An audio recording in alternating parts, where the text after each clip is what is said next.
सोचिए, रात के करीब 12 बजे हैं। पूरा घर गहरी नींद में सो रहा है, लेकिन घर के छोटे से मंदिर में विराजमान लड्डू गोपाल जी जो है सामने उनके दीपक जल रहा था।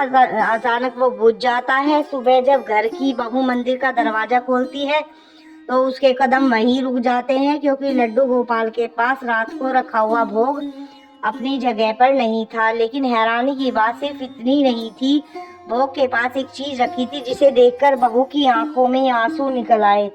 आखिर रात में मंदिर में ऐसा क्या हुआ था और लड्डू गोपाल ने अपने भक्त को ऐसा क्या संकेत दिया?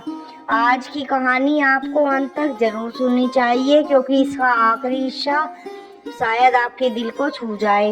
एक छोटा से घर में मीरा नाम की एक महिला रहती थी। मीरा के घर में बहुत ज्यादा धन दौलत नहीं थी, लेकिन उसके घर में एक ऐसी चीज थी जिसे वह अपनी सबसे बड़ी दौलत मानती थी। वो जो थे उसके लड्डू गोपाल थे। मीरा उन्हें भगवान नहीं, अपने छोटे बच्चों की तरह प्रेम करती थी। सुबह उठते ही सबसे पहले कहती, कान्हा उठ जाओ, सूरज निकल आया है। फिर उन्हें स्नान कराती, सुंदर से कपड़े पहनाती, कभी मुकुट लगाती तो कभी बांसुरी उनके पास रख देती और फिर प्यार से कहती, आज शरारत मत करना कान्हा, मुझे बहुत काम है। और उसके कान्हा उसकी हर बात सुनते हैं। फिर एक दिन घर की बड़ी परेशानी आ गई उसके अंदर। मीरा के पति कई दिन से काम की तलाश में थे। घर का जो खर्चा था वो चलना मुश्किल हो रहा था। रसोई में सामान कम होता जा रहा था। उस दिन शाम को मीरा ने अलमारी खोली, उसमें कुछ ही पैसे बचे थे। वह चुपचाप मंदिर के सामने जाकर बैठ गई।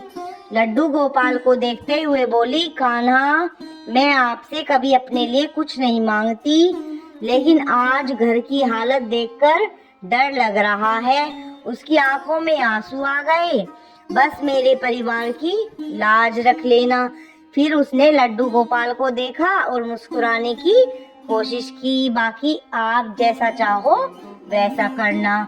उस रात उसने थोड़े से दूध और चीनी से खीर बनाई।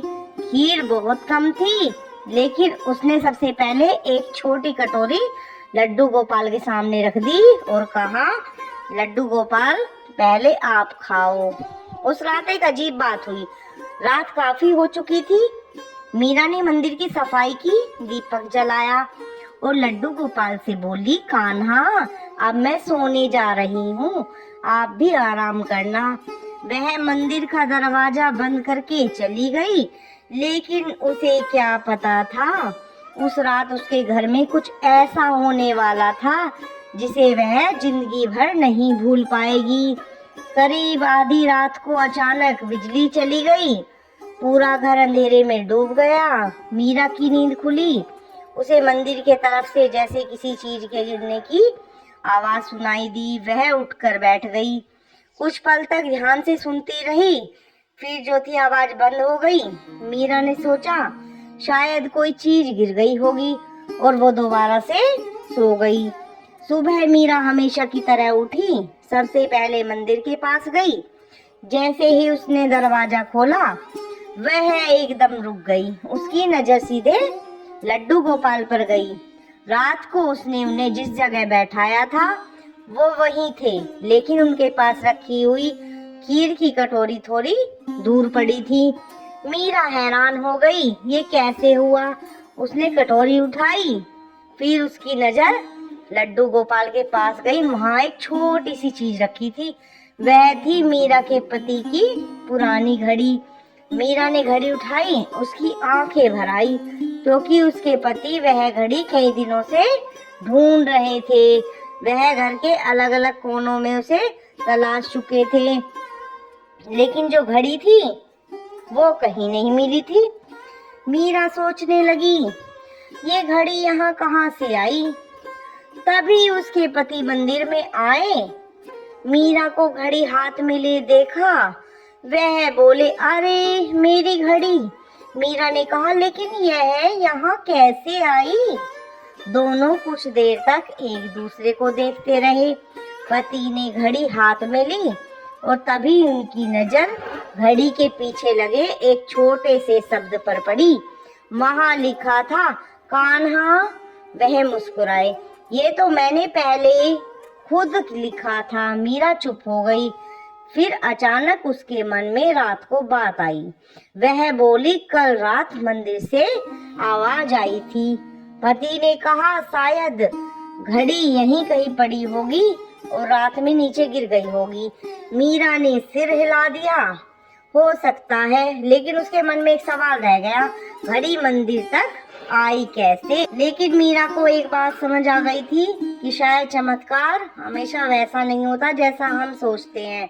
कभी हम चाहते हैं भगवान अचानक हमारे घर में धन भर दे, लेकिन भगवान शायद हमारे लिए कुछ दूसरा रास्ता खोल देते हैं। मीरा ने हाथ जोड़कर कहा ना, मैं तो आपसे सिर्फ मदद मांग रही थी, आपने तो रास्ता ही दिखा दिया।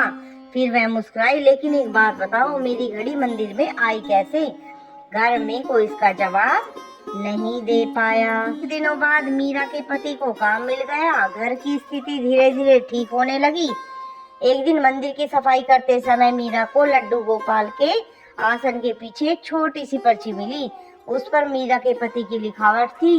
वह पढ़कर हैरान रह गई। दरअसल कई महीने पहले उनके पति ने लड्डू गोपाल के सामने एक पर्ची लिखी थी। उसमें लिखा था, कान्हा मेरे परिवार को संभाल लेना। वह पर्ची उन्होंने बाद में भूलकर वहीं छोड़ दी थी।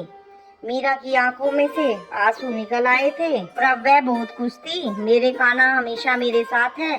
इस कहानी को हर उस वक्त तक पहुंचाइए जिसे समय समय पर कान्हा को थोड़ा वर्षा करने की जरूरत है। जय श्री कृष्णा। राधे राधे। कमेंट में लिखिए राधे राधे।